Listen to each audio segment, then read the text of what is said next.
గోదావరి బంకచెర్ల ఏంటి? గోదావరి నీళ్లను శ్రీశైలం బ్యాక్ వాటర్లో పోతిరెడ్డిపాడు హెడ్ రెగ్యులేటర్ తర్వాత నిర్మించిన క్రాస్ రెగ్యులేటర్ పేరు బనకచెర్ల.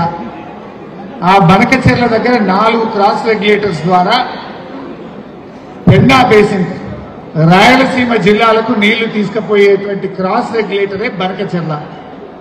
అంటే గోదావరి నీళ్లను రాయలసీమకు తీసుకుపోయే ప్రాజెక్ట్.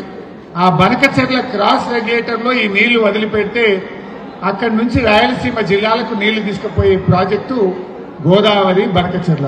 నెక్స్ట్ ఏంటి ప్రాజెక్టులో వాళ్ళ ఉద్దేశం ఏంది? రోజుకు 2 టీఎంసీల నీళ్లను పోలవరం ప్రాజెక్ట్ నుంచి బనకచెర్లకు తీసుకువెళ్లి ఒక 200 టీఎంసీలను మళ్లించేటువంటి ప్రాజెక్టు. దానికంటే ముందు ఒక పాయింట్ మీరు బాగా అర్థం చేసుకోవాలి. ఒక నది, ఏ నది అయినా వివిధ రాష్ట్రాల గుండా వివిధ దేశాల గుండా ప్రవహిస్తూ ఉంటుంది. గోదావరి నది తీసుకుంటే 7 రాష్ట్రాల్లో ప్రవహిస్తుంటుంది. మహారాష్ట్ర, కర్ణాటక, తెలంగాణ, ఆంధ్రప్రదేశ్, మధ్యప్రదేశ్, ఒరిస్సా, కొంత ఛత్తీస్గఢ్ కూడా వస్తుంది. సో ఇన్ని రాష్ట్రాల్లో ప్రవహిస్తే ఆ నదీ జలాలను ఎలా పంచాలి?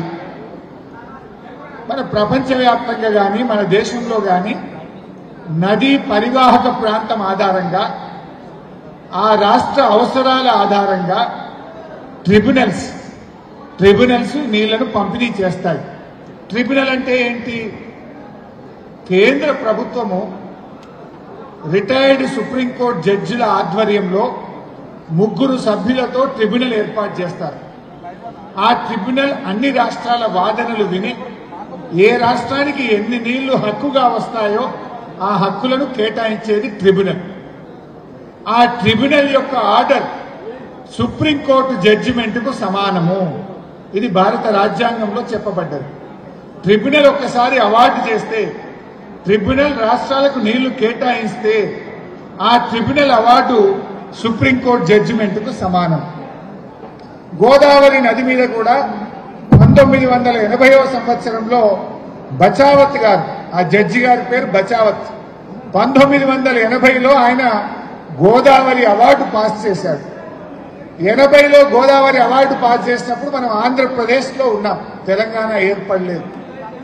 ఆ రోజు ఆయన ఏం చెప్పాడంటే, మహారాష్ట్ర తర్వాత కొన్ని నదులకు సంబంధించేమో remaining waters belongs to the state of Andhra Pradesh అన్నాడు.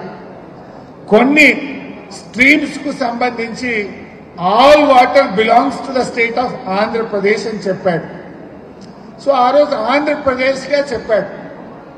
ఆ ఉమ్మడి ఆంధ్రప్రదేశ్లో 968 టీఎంసీలు తెలంగాణకు గోదావరి నదిలో మనకు జీవోలు ఇచ్చారు.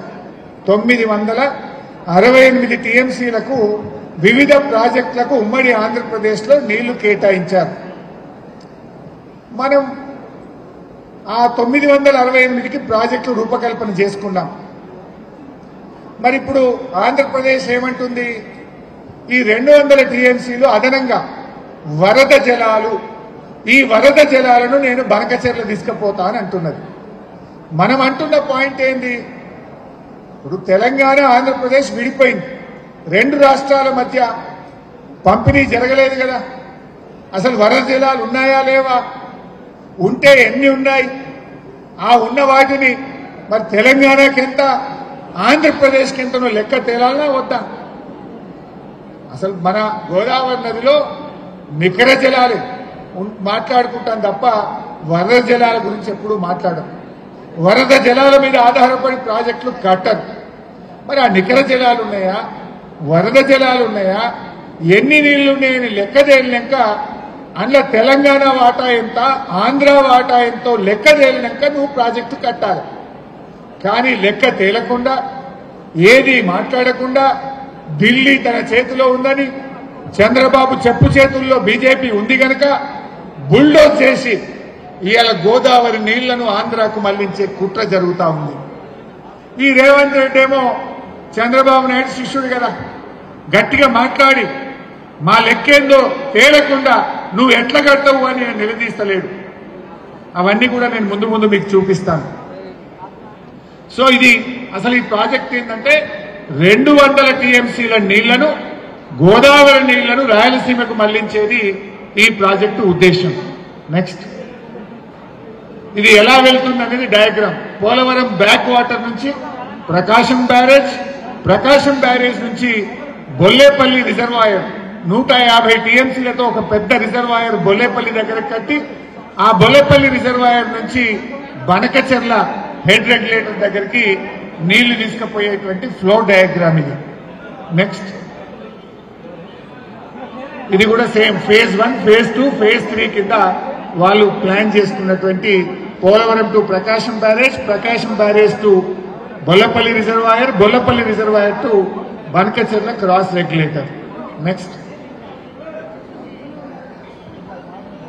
చంద్రబాబు నాయుడు ఏమంటుండు, అరే నేను సముద్రంలో కలిసి నీళ్లు తీసుకుపోతున్నా కదా, నేను ఎప్పుడు తెలంగాణ ప్రాజెక్టులకు అడ్డు చెప్పలేదు కదా, మీరు నాకెందుకు అడ్డం పడుతున్నారు అని చంద్రబాబు నాయుడు చిలక పలుకులు పలుకుతా ఉన్నాడు.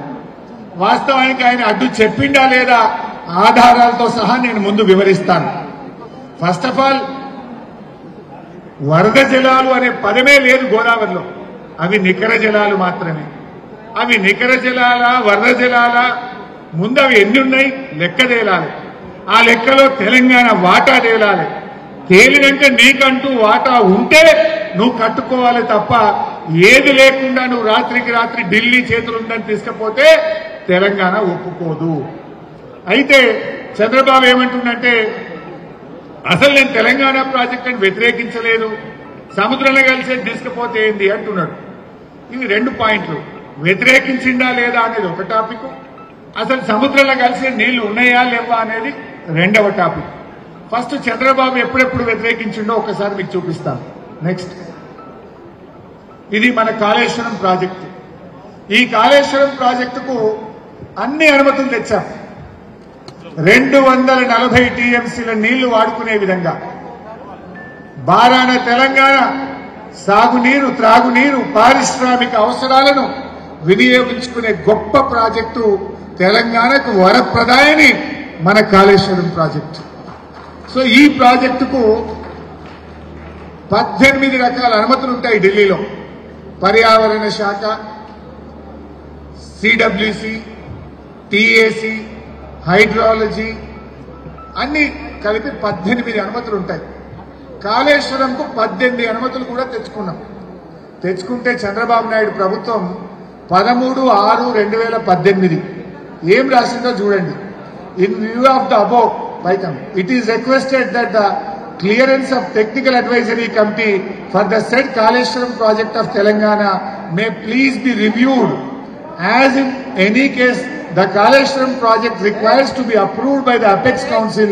Meanwhile, the state of Telangana be directed not to proceed with further execution of Kaleshwaram project until provisions of the AP Reorganization Act are complied with. చిన్నగా ఏమంటాడు, కాళేశ్వరం ప్రాజెక్ట్ ఇచ్చిన అనుమతులు నిలిపివేయండి, తెలంగాణకు డైరెక్షన్ ఇచ్చి కాళేశ్వరం ప్రాజెక్టు పనులను ఆపించండి అంటున్నాడు.